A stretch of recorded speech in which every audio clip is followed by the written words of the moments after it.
Yao, yao. Aquí no se aborda la verdad, solo el acercamiento que la antropología da de la realidad. No es el fin colonizar, sino aprender, conocer, expander lo que a simple vista no se puede ver. Diálogos, charlas que se entablan, son varias voces las que detrás de ellos hablan. Alale a la vecina y dile que ya está arriba este podcast que coloca la antropología en un estado de divulgación, dejando atrás la presunción. Para oreja y presta atención a lo que el app nos tiene preparado el día de hoy. Emic y Etic.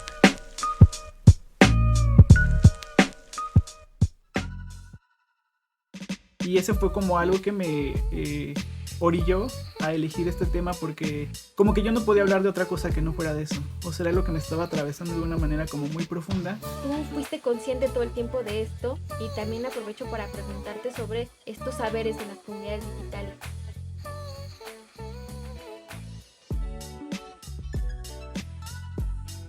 Hola, bienvenidos, bienvenidas y bienvenides a este podcast Emic y Etic, diálogos desde la antropología social. Mi nombre es Carla Ballesteros y soy la encargada del Laboratorio de Antropología Visual. Este es un proyecto para dar difusión a los trabajos de investigación del Departamento de Antropología de la UAM Iztapalapa. En este cuarto capítulo tenemos como invitado a Néstor Moisés Pacheco Lascano. Él es egresado de la licenciatura en Antropología Social de la UAM. Se tituló con su tesis Puentes de saberes, redes de apoyo y cuidados en el contexto de pandemia por COVID-19 en zonas periféricas de la Ciudad de México, una autoetnografía. Además, es uno de los autores que colaboraron para el libro La explotación de lo íntimo, memorias, imaginarios y conocimientos bajo COVID-19, con su artículo Redes, afectos y cuidados en las periferias de la Ciudad de México. Actualmente colabora en la Fundación Cauce Ciudadano en el área de innovación y tecnología en el Laboratorio de Fabricación Digital Fab Lab Ciudad Retoño, que tiene como uno de sus principales objetivos la democratización de la tecnología. Además de su formación como antropólogo, ha desarrollado sus habilidades escénicas por medio del teatro. Sus temas de investigación son redes de apoyo, cuidados, relaciones de género y desigualdad. Bienvenido, Néstor, es un placer tenerte por acá para dialogar sobre tu trabajo y tu investigación. Hola, buenos días, buenas tardes, buenas noches a la hora que lo estén viendo. Muchas gracias por la invitación. Para mí es un gusto siempre venir al Departamento de Antropología porque me trae muchos recuerdos y es como muy agradable para mí. Gracias. Bueno, pues de nuevo bienvenido, Néstor. Tu trabajo es sin duda muy interesante, no solo por el tema, sino también por el marco conceptual que es muy vigente en los estudios antropológicos y sobre todo por los aspectos que rebasan a los y las investigadores, que es el caso de la autoetnografía. Hablar de nosotros mismos no solo es un reto, sino que es un acto también de valentía y de amor muy grande. Y pues quiero primero reconocer este valor. Por otro lado, me gustaría que me cuentes ¿cuáles fueron los retos para tu investigación? Y sobre todo que nos cuentes un poco sobre cómo decidiste abordar este tema desde tu experiencia. Bueno, pues fue un poco un cambio de momento porque al principio yo había propuesto para el Departamento de Antropología hablar sobre el home office. O sea, a partir de la pandemia como que lo que me surgió era como esta inquietud de saber cómo estaban operando las empresas, ¿no? Al interior de los hogares y tal. Pero pues para mala suerte, al interior de mi casa surgió el caso de COVID, ¿no? Mi papá se contagió primero y luego eventualmente nos contagiamos todos. Y ese fue como algo que me orilló a elegir este tema porque como que yo no podía hablar de otra cosa que no fuera de eso. O sea, era lo que me estaba atravesando de una manera como muy profunda y que en algún momento de esto como que caí en cuenta de lo que había pasado y de lo que estaba pasando en el mundo en sí. Y fue como algo pues necesario incluso como para una especie también como de sanación propia, el hablar de esto y saber que pues tiene un peso importante en la sociedad y que es muy fuerte. Ahora lo veo en retrospectiva y me parece como un poco lejano, ¿no? Como un poco irreal también, ¿no? El pensar y recordar como esto es como muy fuerte. Y bueno, uno de los retos como más importantes que tuve, pues claro, fue el poder como situarme desde otro lugar, ¿no? El saber que esta experiencia pues yo la había atravesado, pero también de qué manera uno puede ser objetivo ante situaciones que te atraviesan profundamente. Entonces creo que fue como una pregunta que me hice constantemente si de alguna manera podía obtener o pretender esa objetividad. Y creo que de alguna manera pude sí separarlo un poco, pero creo que en algunos momentos de mi etnografía se puede leer también como algo que nace de mí, ¿no? De las emociones. Y es algo muy, muy notable, pero también muy interesante. Y bueno, nos gustaría saber cómo fue realizar entrevistas con tu propia familia. Digo, parece que ponerte los lentes antropológicos no es suficiente. A veces es necesario también cambiar de personaje. Es decir, ahora ya no eres el hijo, sino el antropólogo. ¿O cómo lo viviste? Pues fue un poco, primero complejo el hecho de decirle a mi mamá, oye mamá, ¿te puedo entrevistar? Porque justo es una experiencia que vivimos todas y todos en la casa, pero de alguna manera como que yo lo viví desde mi perspectiva, ¿no? O sea, como yo viví la enfermedad de mi padre, pero yo no sabía de pronto qué emociones había evocado en mi mamá o en mi hermana, o ellas cómo lo habían visto desde su punto de vista. Entonces fue como bastante, pues fuerte sí también, porque en algunos momentos, pues claro, durante la entrevista, pues evocan recuerdos, ¿no? Y de pronto sale como este sentimiento y pues finalmente, pues sí trae como ciertas emociones, ¿no? Entonces, pues fue complejo el hecho de poder entrevistar a mi mamá y a mis hermanas, pero creo que también fue como una especie de podernos como entender en este, pues núcleo familiar, ¿no? Como decir, ok, lo vivimos de esta manera, tú lo viste de esta manera, yo lo vi de esta manera y de alguna manera también eso me sirvió para poderlo hacer quizá un poco más objetivo, ¿no? El poder como entender estas experiencias, no desde mí, sino desde las otras que fueron ellas. Bueno, y un aporte que me parece relevante es abordar el tema de los cuidados con una perspectiva de género, pero también como una economía, lo cual lo abordas desde una categoría que el doctor Federico Besserer construye, pero me gustaría también que nos hables más de esto y cómo lo usaste tú. Bueno, pues de entrada empiezo con la historia de vida de mi mamá y donde está mi papá también. Entonces como que un poco la idea es tratar como de construir ese momento actual que estaba pasando. El hecho de decir que, claro, los afectos no surgen de la nada, ¿no? O no es algo que emerge. Es una construcción, pues, que se va dando a través de los años, a través de la vida.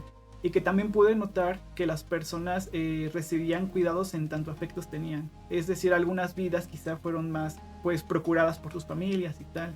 Entonces se me hizo como muy fuerte que de alguna manera estos afectos están atravesados profundamente por pues sí, de alguna manera se convierte como en una especie de herramienta para la supervivencia. Porque lo que surge en este caso es que, claro, o sea, el caso, no sé, de mi papá o el caso de la otra persona que entrevisté, era, yo cuido también, pero porque es mi mamá.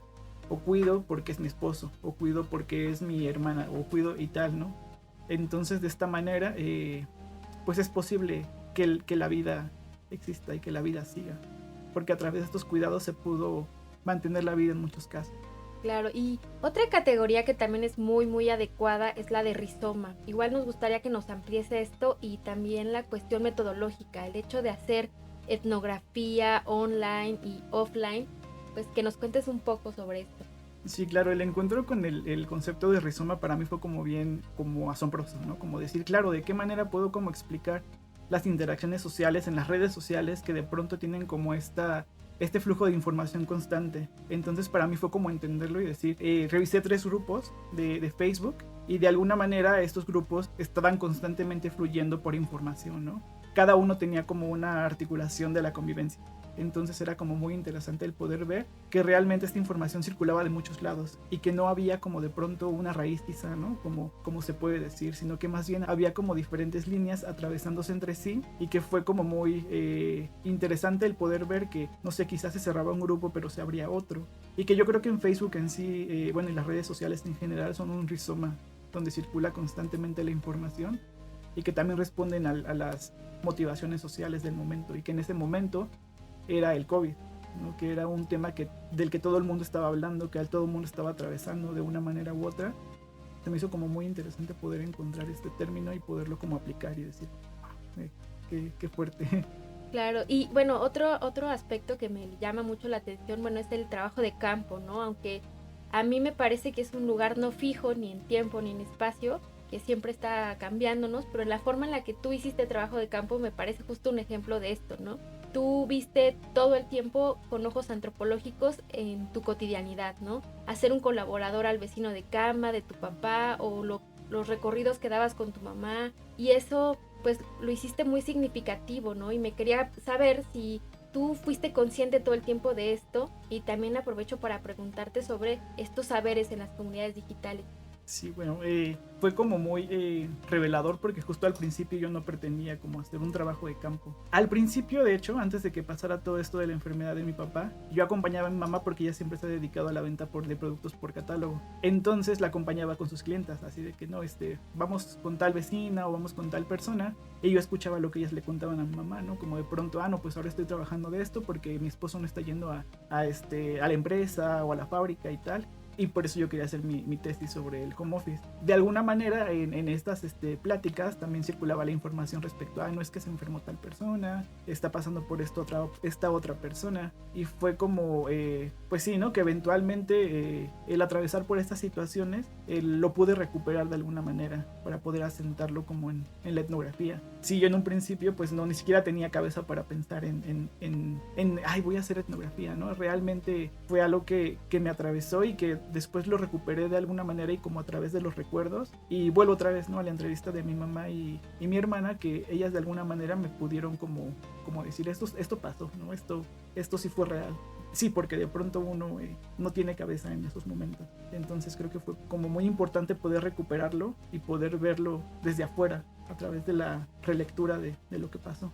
Pues muchas felicidades y la verdad es un excelente trabajo. Y bueno, por último nos gustaría que nos des quizá algún consejo metodológico o un consejo de un audiovisual, un libro, algo que te haya inspirado, que tú, no sé, te hubiera asombrado en el momento en el que tú estabas haciendo trabajo de campo o en la escritura de tu tesis. Creo que algo que recuperé mucho, sobre todo de la carrera, fue como regresar un poco a la bibliografía y decir como, ay, aquí está cómo sobreviven los marginados de Larissa Loubny.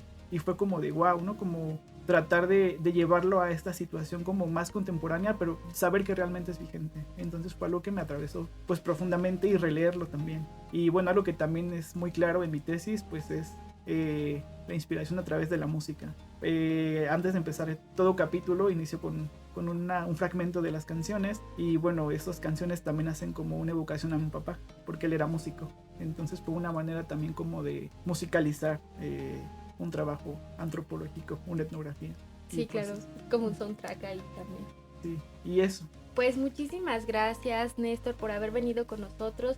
Esto fue EMIC y ETIC, Diálogos desde la Antropología Social. Aprovecho también para decirles que si quieren leer tu capítulo, el libro está dentro de la página del Departamento de Antropología de la UAM Iztapalapa, ahí lo pueden descargar. Esta es una versión online. Entonces, pues para que conozcan un poco de tu trabajo y bueno, pues de nuevo muchísimas felicidades. Mi nombre es Carla Ballesteros y nos vemos en el siguiente capítulo de EMIC y ETIC, Diálogos desde la Antropología Social. Preproducción, Juan Ortiz y Carla Ballesteros. Producción en línea, Rodrigo Martínez y Arturo Reyes Regalado. Edición y postproducción, Juan Ortiz. Música original, Tenor. Rectora de la Unidad Iztapalapa, Verónica Medina Bañuelos.